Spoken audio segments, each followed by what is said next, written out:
This is the AI Brief brought to you by the YPO Technology Network, and I'm Stephen Forte. This is our weekend edition, where we put the headlines aside, pick one topic that matters, and go deep. No rapid fire, just clarity on something worth understanding well. This week, the company brain and why your real operating system is not the dashboard. So here is the promise. If you have been listening, you know the pattern. AI buyers are rebuilding how work moves faster than your management cadence can absorb. Today is the next one. By the end, you will have a defensible answer to a question your CFO, general counsel, and head of HR are all about to ask in the same week. Should we build an AI memory layer that reads across our meetings, email documents, tickets, and CRM? And how do we make it an operating instrument, not a surveillance project that blows up trust before the next all hands? 3 parts. What the company brain actually is, where the line is between operating intelligence and snooping. And 4 moves I would make if I were sitting in your seat on Monday morning. Here is my read up front. There is a version of your company that your dashboard cannot see. It lives in meeting transcripts, email, chat, CRM notes, ticket queues, and the language your people use when nobody is assembling the pattern. In the old world, looking at that material sounded like prying. In the AI world, refusing to build a governed memory layer over it is looking more like managerial malpractice. That is the thesis. We are going to earn it. Every good thesis needs a villain. The villain here is not your employees. It is fragmentation. Your company already has the information to spot relationship decay, project drift, recurring objections, and customer frustration. It lives in 40 different places, none of which talk to each other, and none of which a human could read in a week, even with infinite coffee. The dashboard reports what your finance team structured last quarter. The company brain surfaces what is still loose in the wild. Let me make this concrete. Picture a $200 million logistics operator in Dallas. Family majority, 3 divisions, 1 CEO trying to keep her arms around the whole thing. 7 people inside her firm touch one of the top 10 accounts every month. Account manager, solutions engineer, implementation lead, 2 customer success folks, a finance contact, and the executive sponsor, her. Each has a private read. None of it lives in one place. The QBR slide says green. The renewal model says 90%. The support queue from last Tuesday says something else. She is flying by what got summarized for her on a Sunday night by one person who saw one of 7 angles, not the same thing as flying with instruments. Now think about the questions you actually want answered. How are we really doing with our top 10 accounts? Which commitments did my team make this quarter that quietly never became tasks? Which customers smile through the QBR on Thursday and file 3 angry tickets on Friday? What are my best people worried about before it shows up in attrition or pipeline? None of those live in a dashboard. They live in language. That is the shift. The management problem used to be who knows the answer. The management problem now is what does the company already know and who is allowed to ask? All right, let me slow that down because you cannot govern what you cannot describe. 5 terms, I will gloss each one the way I would for my own board, plainly and assuming nobody wants to be tested at the end. First, RAG, which stands for Retrieval Augmented Generation. RAG lets the model look something up before it answers. Your documents and transcripts get chopped into pieces, converted into numerical fingerprints called embeddings, and stored in a database. Ask a question, the system pulls back the relevant pieces and hands them to the model as context. Think of RAG as the filing clerk who sprints to the cabinet before your assistant drafts the memo. It gives the AI a fighting chance to answer using your material, not whatever it half remembered from the internet. Second, vector search. Vector search finds meaning, not exact words. Ask, where are we seeing client relationship risk? And it can surface emails and tickets that never use that phrase but are clearly about it. Not Control F with a nicer haircut. A way to find the idea behind the words. Third, the knowledge graph. A graph is a structured map of your entities and how they relate. People, accounts, projects, meetings, tickets, decisions, management questions are almost always relationship questions. How are we doing with Acme is not a document search. It is a question about people, meetings, sentiment, and language moving over time. Fourth, GraphRAG, the marriage of the two. Plain RAG struggles when an answer needs to connect dots across many documents. GraphRAG uses explicit paths through the graph to assemble an answer you can trace back. The line for your team on Monday: vector search finds what sounds related. A graph finds what is actually connected. Fifth, the connector layer, an open standard called MCP, the Model Context Protocol introduced by Anthropic. MCP is a standardized plug shape so AI systems can read your business tools without a custom integration for each one. Your company brain is only as useful as the systems it can see, and the plug is finally standardizing. Now, here is the part nobody is telling you out loud. Every major AI platform is converging on the same pattern. OpenAI shipped company knowledge for ChatGPT. Microsoft 365 Copilot grounds answers in the Microsoft Graph. Google's Gemini Enterprise builds a private graph. Claude has Enterprise Search. And Glean describes an enterprise graph across people, data, and processes. You do not have to remember those names. You have to remember the pattern: permissioned ingestion, cross-system reach, citations on every answer. That is not one vendor's roadmap. That is an industry telling you the AI assistant is becoming a company context interface. The company brain is being built whether you have a strategy for it or not. Give them credit for the convergence. I mean it. They figured out before most of us did that the model is not the product. The context is. So when I say company brain, I do not mean a fancier search bar. I mean an operating system that ingests the work of the firm, models the relationships, respects who can see what, and answers with sources attached. Pretending it is just search is how you end up 2 years late. Okay, that was the technology layer. Now here is the management layer, which is the part most consultants skip and the part you actually have to lead. The technology is not the point. The questions are: imagine asking your system on a Sunday night before a Monday board meeting, what changed in the tone of our top 5 client relationships over the last 60 days? Which commitments did we make last quarter that never became tracked work?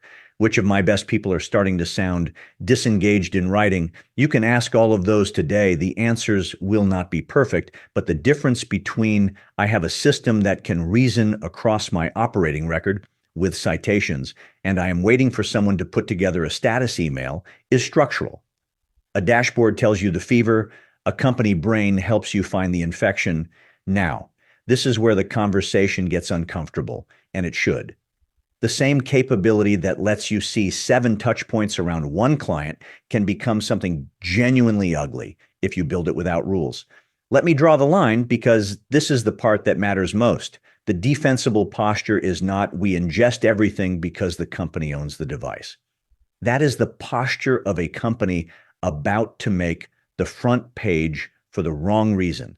The defensible posture is this: you ingest company work data from company systems for defined business purposes. You tell your people what is happening. You keep the scope proportionate. You mirror the permissions that already exist. You restrict access by role. You retain only what is needed. You audit who asked what.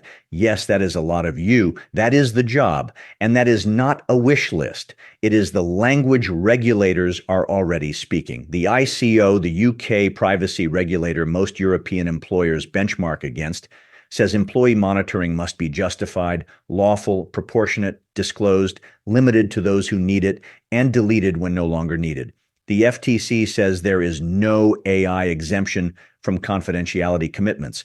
And NIST publishes an AI risk management framework your board should know exists. 3 regulators, 1 message. AI is not a get-out-of-jail-free card for surveillance. Now, here is the line for your next executive committee meeting, and I mean it. The company brain should not be a skeleton key. It should be a permissioned window. A skeleton key opens every door. A permissioned window shows each person exactly what they were already allowed to see, faster and better connected. If your vendor cannot tell you in 1 sentence how their system inherits your source permissions, that vendor is not ready for your company. Walk them politely to the elevator. And the rule under that is simpler. This is not about reading an employee's email to their spouse. It is about understanding 7 company touch points around 1 client before the renewal is at risk. Personal life is out of scope. Company work data for company operating intelligence with disclosure and audit is in scope. Say that out loud in front of your team, then put it in writing. Before we make this sound too theoretical, let me give you 4 real reference points. Klarna, the Swedish fintech, says about 87% of its employees use generative AI daily. Their internal assistant, Kiki, has 85% adoption and answers around 2,000 questions a day in 1 to 5 seconds. The interesting detail is not the adoption number. It is that Kiki answers context questions most companies still gather by pinging 6 humans on Slack and hoping one is at their desk. Morgan Stanley Wealth Management built an OpenAI-powered assistant that synthesizes the firm's intellectual capital and returns answers in seconds with citations while keeping human advisors at the center. If a regulated wealth manager can stand that up, the "our information is too sensitive" objection gets noticeably weaker for everyone else. Moderna launched its own ChatGPT instance called mChat back in 2023 and has since deployed enterprise AI across clinical development, legal, and corporate brand. Now, one more, carefully. Coinbase has a well-known 2021 culture document emphasizing direct communication, candid feedback, and a tight focus on the work that drives most of the impact. I'm not telling you Coinbase has built the company brain I just described. I have not seen public evidence of that. What I am telling you is the cultural posture, fast information flow, directness, organizational context as oxygen is the soil this kind of system grows in. Culture example, not technical case study. Do not let anyone in the room conflate the two. So, you are a CEO or an owner. 1 foot in, we should be doing this. 1 foot in, I do not want to blow up trust on my team. Good. That is the right place to be standing. If I were sitting in your seat on Monday morning, I would do 4 things in order, not 10. For the first move, inventory the corpus, list every system where your company's memory lives, email, calendar, meeting transcripts, Slacker teams, CRM, support tickets, project tools, shared drives, contracts, customer notes. Most leadership teams have never put that list on 1 page. That list is your map. Without it, every vendor pitch sounds identical and equally convincing. The second move, pick 3 questions worth answering, not 30. 3, account health, project drift, sales to delivery handoff, or whatever your 3 are. The question is the strategy. If you cannot name the 3 out loud, you are not ready to buy. The cost of waiting a quarter is smaller than the cost of buying the wrong thing to look decisive at the board meeting. The third move, build the permission model before the pilot, not after. Decide who can ask what, which sources are in scope, what is excluded, how every query gets logged, where retention ends. The governance is the product. Treat it as paperwork after the pilot, and you have already lost. Disclosed beats discovered every time. The fourth move, require citations on every answer that touches an operating decision. If the system cannot show its work, the meeting it pulled from, the email it cited, the ticket it summarized, it is not ready to be trusted with a decision. The point is not that AI is always right. The point is you can check it the way you would check a junior analyst. 4 moves, corpus, questions, permissions, citations. If a vendor cannot help you do all 4, you have the wrong vendor. Let me bring this home. The advantage of a governed company brain is not that it makes you smarter than your competitor. It is that it lets your company learn faster. They notice customer weakness sooner.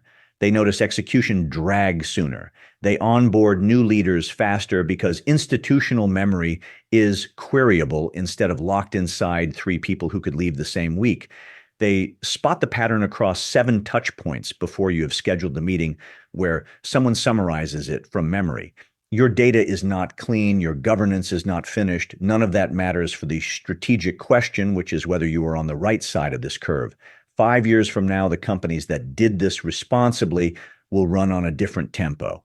The ones that did not will keep wondering why the same problems keep surprising them.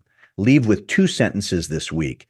The company brain should not be a skeleton key. It should be a permissioned window. And vector search finds what sounds related, but a graph finds what is actually connected. If I were sitting in your seat, I would build the window, connect the graph, govern it like you mean it, and go ask your business the questions you have been waiting for somebody else to answer for you. That is the YPO Tech Network AI Brief Weekend Edition for Saturday, May 16th. I am Stephen Forte. If this found you on a Saturday, share it with a fellow member who could use the perspective. I will be back Monday with more. Until then, stay sharp.